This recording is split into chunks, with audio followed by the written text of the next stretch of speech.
लोकांकडे आपण काही अर्ज केले का काहीच नाही ना. याची चौकशी करा, याला न्याय मिळावा आम्हाला, काहीच असं काही नाही केलं ना. काय? कोण नाही ना. हा आम्हाला लोकांचं काय करायला लागतं? माया चुका माफ केल्या ना तुम्ही सगळ्या. काही मतलबच नाही ना. चुका कोणाच्या नावात प्रत्येकाच्या चुका आमच्या नाही झाल्या का? आमच्याच नाही इकडे चुका घ्या. झाल्या. तर आता तुम्ही स्वतः ऐकलेलं आहे की त्यांचं काय म्हणणं आहे की त्यांनी मला माझ्या सगळ्या चुका सहित एक्सेप्ट केलेलं आहे. इथं तोच केलं ना की हे लोक आले ते करायसाठी मग ते लक्षात नाही राहील. मग ते म्हणतात की तू काहीच करत नाही. आता मी जात. हॅलो फ्रेंड्स, तर आज सासरे माझे जाणार आहेत घरी कारंजा लाडला. इकडे घ्या. आता हे आपण कुठलंही त्यांना माहिती नाही मी काय बोलणार आहे म्हणून, पण आता मी तुमचे जे प्रश्न आहेत ना मी डायरेक्टली त्यांना विचारते. तर बाबा सगळेले असं वाटते की मी तुम्हाला मुद्दाम इथे येऊ देत नाही किंवा मला तो म्हणजे सासू सासऱ्याचं करायचं नाही असं लोकांना वाटते. असं का? कोण हा. माहिती?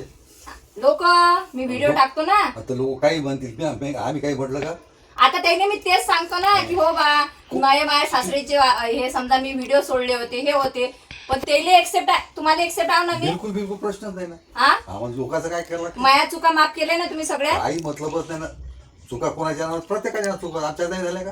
आमच्याच नाही इकडे चुका घ्या. झाल्या. तर आता तुम्ही स्वतः ऐकलेलं आहे की त्यांचं काय म्हणणं आहे की त्यांनी मला माझ्या सगळ्या चुका सहित एक्सेप्ट केलेलं आहे आणि आई बाबा आपल्या मुलांच्या प्रत्येक चुका माफ करत असतात. पण तुम्ही ना तुमचं काही घेणं देणं नाही आहे तरी येऊन जाऊन तिथंच अडकलेली आहे लोकांची गाडी. तू नवऱ्याला अशी बोलली होती, तू तुझ्या घरच्याला तशी बोलली. अरे ज्यांच्या विषयी मी बोलली आमचा होती घरचा प्रश्न आम्ही पाहत बसू. ऐकलं, आमच्या घरचा प्रश्न आम्ही पाहत बसू. त्यांनी कुठं तुम्हाला येऊन अर्ज दिला का की आमची सून अशी वागली, आमची सून तशी वागली? आणि राहिला प्रश्न त्यांना माझ्यासोबत ठेवायचा, तर माझं हे घर आहे ना हे माझ्या सासू सासऱ्यांसाठी, माझ्या आईसाठी एनी टाइम रात्री 12 वाजता पण उघडं आहे, ते कधीच बंद नसते. ठीक आहे, पण मी त्यांना नेहमी म्हणतो. आता किती दिवसापासून मी तुम्हाला म्हणणारी की तुम्ही इथं या म्हणून. पुष्कळ दिवस झाले. मी एवढंच नाही त्यांना हे पण बोलते की मी तुमचं तिकीट करून देते आणि तशी पण माझी आई येऊ द्या किंवा कोणी येऊ द्या, मी तिकीट बुक करण्यापासून त्यांना आणण्यापासून सगळं मी व्यवस्था करून देत असते. तर यांचं असं म्हणणं होतं की माझं तिकीट अर्ध झाल्यानंतर मी पुण्यात येणार, तोपर्यंत मी अजिबात येणार नाही. मग आता मी शेवटी त्यांना बोलली की तुम्ही वाढदिवसाला या. माझ्या म्हणजे जेठ आहे त्यांना पण बोलावलेलं आहे, परंतु आता ते हे आहेत वार्ड मेंबर आहे. त्याच्यामुळे तुम्हाला माहिती आहे की वार्ड मेंबरच्या खांद्यावर किती जबाबदारी असते. आणि मी त्यांना फोर्स या गोष्टीच्याने केला नाही, कारण आता 6 ते 7 महिन्यानंतर आपण नवीन घरात राहायला जाणार आहोत, तर तेव्हा घराचा वास्तू पण राहणार आहे. तर तेव्हा मी 100% त्यांना बोलवणार आहे आणि मला खात्री आहे की तेव्हा ते नक्कीच येतील आणि दोघं पण येतील. मला एवढी गॅरंटी आहे की घराच्या वास्तूच्या वेळेस माझी ऑल फॅमिली माझ्यासोबत असणार आहे. सुट्टे लागतात ना शाळेला तोपर्यंत. हा, सुट्टीतच काढू आपण ते. तर तुम्ही इथं का राहत नाही ते सांगा. अरे इथं कोण सापडते बोलायला? तुम्ही तुमच्या गावात सगळेजण हे कोणासंग बोलावं इथं? हा, आणि फिरायला कुठं फिरणार आहे का? एक तर आपल्याच्या चालणं होत नाही जास्त पॅरालिसिस मुळे. त्याच्यामुळे घरातल्या घरात आणि तिथं कसं मोठा मित्र परिवार आहे आमचा, जवळपास 200-250 लोकांचा मित्र परिवार आहे.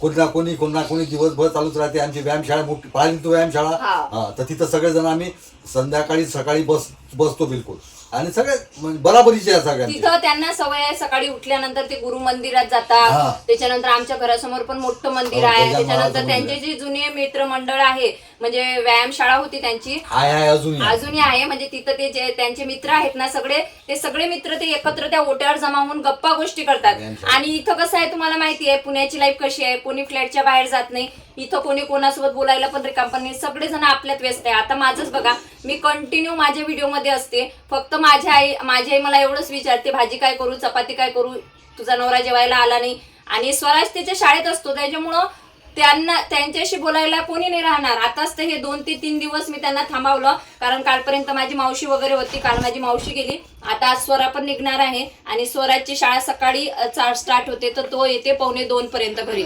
मग ते आणि तिकडून स्वराज आल्यानंतर झोपून राहतो. नंतर संध्याकाळी अजून त्याची पण क्लास वगैरे असतात, तर वेळ नसते. मेन म्हणजे त्यांना त्यांचे जुने मित्रमंडळी इथं भेटू नाही शकत, मंदिर इथं जवळ नाही, त्यांना भजन कीर्तन याची सवय आहे. तर मला असं वाटतं की तुम्ही लोकांनी वारंवार तेच मला कमेंट केल्यापेक्षा ना तुम्ही तुमच्या सासू सासऱ्यांचं किती करताना ते मला एकदा सांगा. मी माझ्या सासू सासऱ्यांचं किती करते हे मला पण माहिती आहे आणि त्यांना पण माहिती आहे. मला वाटत नाही की तुम्हाला स्पष्टीकरण वारंवार कोणत्या गोष्टीची देणे जरूरत आहे, बरोबर ना? त्यांनी स्वतः म्हटलेलं आहे आमच्या घराचा मॅटर आहे, आम्ही बघू. त्यांनी कुठेही अर्ज दिला नाही, तुमच्याकडे पण अर्ज दिला नाही, परंतु हे लोकांना एखाद्याचं चांगलं झालं तर त्याला चांगलं दिसत नाही. मतलब आता सगळं पद्धतशीर चालू आहे. पाहून आलो आम्ही किती दिवस झाले. मागे त्या कुठं होते तुम्ही? इथं पुण्यातच कुठेतरी होते ना राहण्यासाठी. तिथे आम्ही 8-10 दिवस मला वाटतं तुझी सासून आम्ही 10-15 दिवसात. आणि तुझी सासूवाली कोण केलं मग तिचं भविष्य श्राद्ध? तिथं तोच केलं ना. हे लोक आले ते करायसाठी. मग ते त्याला लक्षात नाही राहिलं. मग ते म्हणतात की तू काहीच करत नाही. आता मी जातो त्या परस त्यांना विचारा, म्हणजे हे मी सांगण्याची गोष्ट नाही, पण तुम्ही लोकांनी मला मजबूर केलेला आहे. जातो त्यावेळेस मी त्यांना विचारते किराणा आहे का, सिलेंडर, म्हणजे त्यांना जेवण वगैरे सगळं माझी जाऊ देते. त्या सकाळ संध्याकाळ त्यांना चहा जेवण वगैरे सगळं देतात. तरी पण त्यांच्या रूम मध्ये चहा पत्ती दूध असतं, सिलेंडर पण असते त्यांचं भरलेलं एक वेगळं, कारण त्यांना चहा वगैरे जर करायचं असला तर मी ते पण त्यांना विचारते, बाबा सिलेंडर आहे का, हे आहे. आणि वरच्यावर त्यांना मी पैसे पण देत राहते. माझ्या परीनं जेवढं द्यायचं आहे तेवढे मी देत असते. तर मला असं वाटतं इथून पुढं माझ्या चांगला संसार सुरू आहे. तर प्लीज तुम्ही आता तो चांगला राहू द्या. खूप म्हणजे भांडणं याच्यानंतर आणि भरपूर मला त्याच्यासाठी कष्ट पण घ्यावं लागले. हे त्यांना पण माहिती आहे की त्यांचा मुलगा काय होता आणि आज मी काय करून ठेवलेला आहे. त्याच्यामुळं मला खूप छान आता लाईफ भेटलेली आहे आणि त्याच्यामुळेच मी युट्यूबवर आता खूप कमी व्हिडिओ टाकत आहे, कारण माझा स्वतःचा बिझनेस लागलेला आहे आणि मला प्रमोशन वगैरे खूप छान पद्धतीचे आहे. माझे सासरे माझ्यासोबत आहे, माझी आई माझ्यासोबत आहे, बस मला एवढंच पाहिजे. बाकी माझ्यासोबत कोणी नसलं तर मला त्याच्याशी काही फरक पडत नाही. काय मतलब आहे लोकांना मग समजतच नाही. लोकांचे स्वतःचं पाहू ना, मग आपलं तर सरळ सांगायचं. तुम्ही स्वतःच्या घरात पाहा, आमच्या घरात काय पाहता तुम्ही? मग तेच ना, तेच ते कॉमेंट, तेच ते तू सासऱ्यांचं करत नाही, तू तुझ्या आता आई. आमची सासऱ्याची कंप्लेंट आहे का काही की तुझी सासू इतक्या दिवस होती, वर्ष कोण केलं? आम्ही इथं मला वाटतं महिनाभर होतो त्या ह्याच्यात नाही कोणतं अकोटले होतो, महिनाभर इथे होतो. तुमचं ते हे होतं पुण्यात, कोणतं घर होतं ते काय त्या माळीवर होतं तुम्ही राहायसाठी. तर मग आणि तुझी सासू तर केव्हा तिच्या पोराला कल्ला करे, पण तुला नाही बोलते. माझ्या सासूबाई मला कधीच बोलल्या नाही. उलट ते हे दोघं पण खोटं सांगत नाही, माझे सासरे पण आणि माझी सासू पण. हे दोघं पण माझ्या नवऱ्यालाच रागवतात. ते नेहमी माझी बाजू घेतात की बाबा तू चुकीचा असशील म्हणून. त्याच्यामुळं मला असं वाटते की तुम्हाला इथं तुमच्या प्रश्नाचं उत्तर भेटलं असेल. मुलगी नसली तर मुलगी कुठे आहे? मुलीला जर व्हिडिओ घेतला तर तिकडूनही प्रॉब्लेम. तू तिला व्हिडिओज करायला लावतो, दिसली नाही तर मग मुलगी कुठे आहे? म्हणजे त्यांचं असं म्हणणं आहे की दिसलं तर दिसलं काऊन, दिसलं नाही तर काऊन नाही दिसलं. तुम्ही तुमच्या घरात पाहना म्हणा, आमच्या घरात कायला पाहता तुम्ही? ऐकलं ना, जेव्हा होते प्रॉब्लेम तेव्हा मी तुम्हाला शेअरच केलेला आहे. परंतु माझा नवरा जे मी रिअली आधी दाखवलं होतं, करत होते ना ती भांडणं, दिलेला आहे ना आधी मला त्रास, भांडणी करत होता. आणि त्याच्या इतकं म्हणजे दादागिरी करणारा माणूस नव्हता, कोणीच नव्हतं.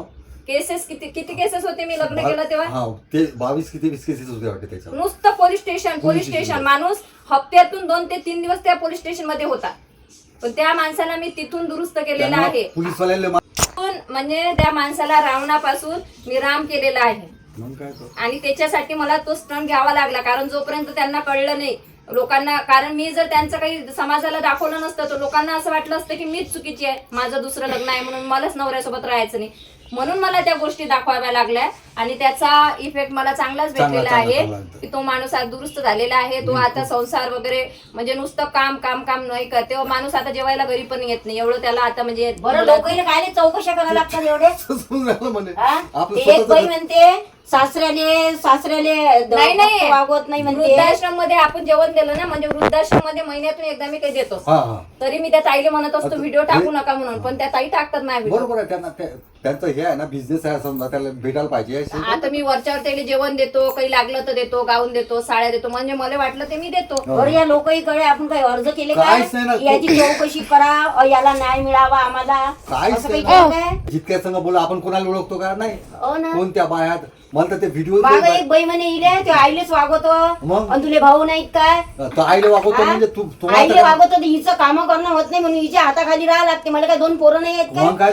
त्याला तर हक्कानं वागवा लागेल मला. तुम्ही तुमच्या घरातलं पाहा म्हणा, तुमचे तरी आपलं ठेवतात झाकून, दुसऱ्याचं बायचा वागून. यायचं कसं आहे, घरात मार खा, दुसऱ्याला सांगा आमची संतान खूप चांगली आहे. माहित आहे ना. आता गंमत नाही आता स्वतःच हे येईले वायतात नाही, 24 तास याच्या डोळ्याला चष्मा लावला. प्रमोशन किती येते, हिचं चहा घेणं होत नाही, हिचं काही खाणं पिणं होत नाही. बापाला चाकू मारला होता. आता तर मला एकच सांगायचं आहे, माझ्या घरात कुठलाही प्रॉब्लेम नाही. मला उलट खूप आवडतं जेव्हा माझी आई माझ्या घरात राहते, कारण माझी आई माझ्या घरात असली तर मला वेळेवर नाश्ता, चहा, पाणी, जेवण मला पण मिळतं, माझ्या मुलांना पण वेळेवर मिळतं. नाही तर मग मी असं नाही की मी करत नाही, मी करते, पण म्हणजे खूप उशीर होऊन जातो, कारण मला आधी कॉल अटेंड करावं लागतात. त्याच्यात मी बिझनेस लावलेला आहे, सकाळपासून मला कॉलवर राहावं लागतं. त्याच्यामुळं या दोघांची एकच प्रॉब्लेम सांगते की कसं आहे, इथं मंदिर नाही आहे, मंदिर दूर आहे. माझ्या आईला सवय आहे नैवेद्य दाखवणे, ते नैवेद्य गायला दाखवणे, तिला भजन कीर्तन हे आवडतं. त्याच्यामुळं आपल्या सवयी माहित आहे काय? त्याच्यामुळं त्यांना खेळायची सवय हे आहे, लोकं- तर ते इथं त्यांना पॉसिबल नाही आहे. त्याच्यामुळं ते काही दिवस इथं राहतात, काही दिवस गावी राहतात. बरोबर. आता ती इथं 2 महिने आलेली आहे, तिने केलेली आहे. आता तिच्या डोळ्याचं ऑपरेशन झालं की ती घरी जाणार आहे. कारण तुमच्या इथं काय आहे ते मला माहिती नाही आहे, परंतु आमच्या इथं गणपती आपल्या घरातच बसवत असतात. त्याच्यामुळे ती गणपतीला दिवाळीपर्यंत ती तिकडे राहणार आहे. मेन सण ती तिच्या घरी करणार आहे, कारण तिला हक्काचं घर आहे, असं नाही आहे की नाही आहे म्हणून. बरोबर. आणि यांचं पण तसंच आहे. तुम्ही म्हणता ते एकटे कसे राहतात, ते एकटे राहत नाही. त्यांना अजूनही मोठा मुलगा, सून, नातवंड सगळं घर आहे, तर ते त्यांच्यासोबत राहतात आणि ते खूप छान पद्धतीने त्यांचा सांभाळ करत आहे. मला एवढं समजते, त्यांच्या चेहऱ्यावरून तुम्हाला समजायला हवं की हे दुःखात आहे की सुखात आहे. यांच्या फेसवरून कुठंतरी तुम्हाला असं वाटते का, थांबरे बाळा, यांच्या फेसवरून तुम्हाला असं कुठं वाटते का की हे दुःखी आहेत म्हणून? नाही आहेत, हॅपी आहे. त्याच्यामुळं एखाद्याच्या सुखाला डोळा किंवा नावं ठेवण्यापेक्षा आपण आपल्याला सासू सासऱ्याचं किती करतो ना, ते तुम्ही बघा आणि नंतर मला बोला. बस मला एवढंच बोलायचं होतं, कारण मला एकदाच फक्त तुम्हाला उत्तर द्यायचं होतं. 10 वेळा मी तुमच्या व्हिडिओला म्हणजे तुमच्या कॉमेंट्सला स्पष्टीकरण देत बसणार नाहीये. आपल्याला असं वाटतंय आपल्या ज्यानं होते तोपर्यंत मस्त व्यस्त राहायचं. माझं शॉप आहे, मी रिकामचोट नाही आहे तिथं. पण ते लोक म्हणतात तुझ्या सासऱ्यांना तू का सोबत ठेवत नाही, त्या लोकांसाठी हा लास्ट आणि फर्स्ट व्हिडिओ आहे. त्याच्यामुळे व्हिडिओ बघितला असेल तर थँक्यू सो मच. बाकी तुमचं मत कमेंट बॉक्समध्ये नक्की सांगा. गावचं वातावरण आणि शहराचं वातावरण वेगळं होतं असते, त्याच्यामुळे त्यांना इथं करमत नाही. भेटूया नेक्स्ट व्हिडिओमध्ये.